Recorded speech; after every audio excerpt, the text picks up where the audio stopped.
SSC CHSL preparation का आज है डे 7। मेरा नाम है Khushi. Welcome back to my channel. आज हम सबसे पहले अपनी टू डू लिस्ट बनाएंगे। मैथ्स के मेरे सिंपल इंटरेस्ट के कुछ क्वेश्चन रह गए थे जो मैं उनको कंप्लीट करूँगी पहले। उसके बाद मैं इंग्लिश में 40 वोकैब जो मैं डेली करती हूँ, और मैं नरेशन आज कंप्लीट करूँगी। जीके जीएस में मैं जो रेगुलेटिंग एक्ट, ये सारे एक्ट होते हैं उनको करूँगी। और रीजनिंग में मैं अपना आज कैलेंडर चैप्टर कंप्लीट करूँगी। और कैलकुलेशन में जैसे कि 1 से 40 वर्ग आने चाहिए, हमें 1 से 15 घन आने चाहिए, और इसी तरह परसेंटेज आनी चाहिए। हमें ये चीज़ें आनी चाहिए, एकदम बहुत अच्छे से आनी चाहिए। तो आज हम पहले अपना मैथ्स का करेंगे। मैथ में हम पहले अपने क्वेश्चंस करेंगे जो हम उस दिन नहीं कर पाए थे। मेरे थोड़े ही बचे हुए हैं, मैं उनको कंप्लीट करके आज मैं अपना सिंपल इंटरेस्ट पूरा कंप्लीट कर लूँगी। मेरे 3 चैप्टर पूरे अच्छे से हो चुके हैं। जैसे मेरा पहला था टाइम एंड वर्क, जो मैंने अपने पिछले ब्लॉग में बताया था। उसके बाद मैंने किया था परसेंटेज। आज हमारा सिंपल इंटरेस्ट भी पूरा हो जाएगा।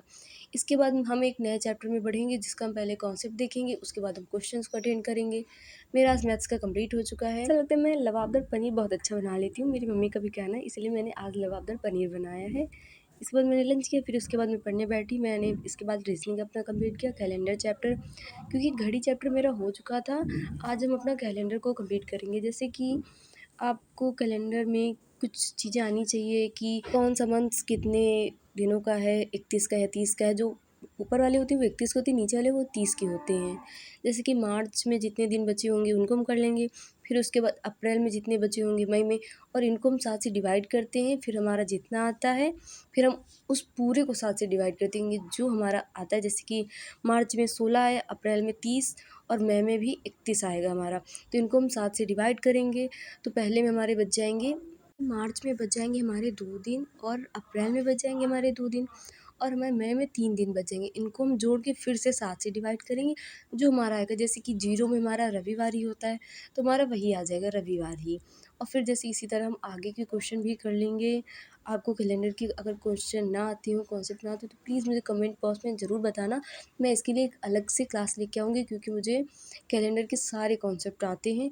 क्योंकि मैंने जैसे बताया है कि मैंने कंपटीशन कोचिंग में अधिकतम रीजनिंग के, जीके जीएस के, मैथ्स के, इंग्लिश के सभी मैंने कॉन्सेप्ट अधिकतम कर लिए हैं, जो कि मुझे ठीक ठाक तरीके से आते हैं।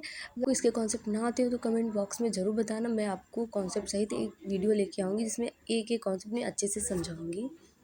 मेरा कैलेंडर चैप्टर पूरा हो गया। अब हम रीजनिंग हो गया मेरा। अब मैं इंग्लिश का करूँगी, जो कि 40 वोकैब्स में हम डेली ही करते हैं। आज मेरा 7वां दिन है।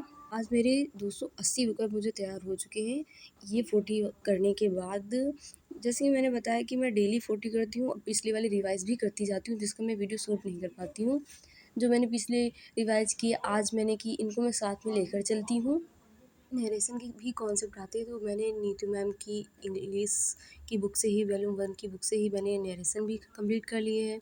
इसमें ऑप्शन दिए होते हैं, हमें ऑप्शन टिक करने होते हैं, और उसके पीछे आंसर बुक भी दी होती है कि उसमें मैच कर लो, या फिर टू लिस्ट के अनुसार मैंने अपना इंग्लिश का भी कंप्लीट कर लिया। और उसके बाद मैं जीके जीएस का करूँगी। आप लोगों को पता है मुझे जीके जीएस बिना लिखे याद नहीं होती जल्दी से, तो मैंने पढ़ लिया था अपनी नोट्स से, और फिर मैंने उसको लिख लिख के एक कॉपी में याद किया। और ऐसा नहीं कि मैं पूरा एक्सप्लेन करके लिखूँगी। फॉर एग्जांपल जैसे कि रेगुलेटिंग एक्ट 1773, तो इसका मैंने पॉइंट पॉइंट नोट किया कि इसमें 20 वर्ष के लिए अधिक बढ़ा दिया गया, एकाधिकार बढ़ा दिया गया। इसी तरह मैं सारे अपने कॉन्सेप्ट को, और जीके जीएस में ये मैथ्स के, रीजनिंग के, इंग्लिश के सभी कंप्लीट कर लेती हूँ। और फिर मेरा टू डू लिस्ट के अनुसार मेरा जीके जीएस भी कंप्लीट हो गया, और कैलकुलेशन के लिए ये सारी चीज़ें हमें आनी चाहिए। राधे राधे।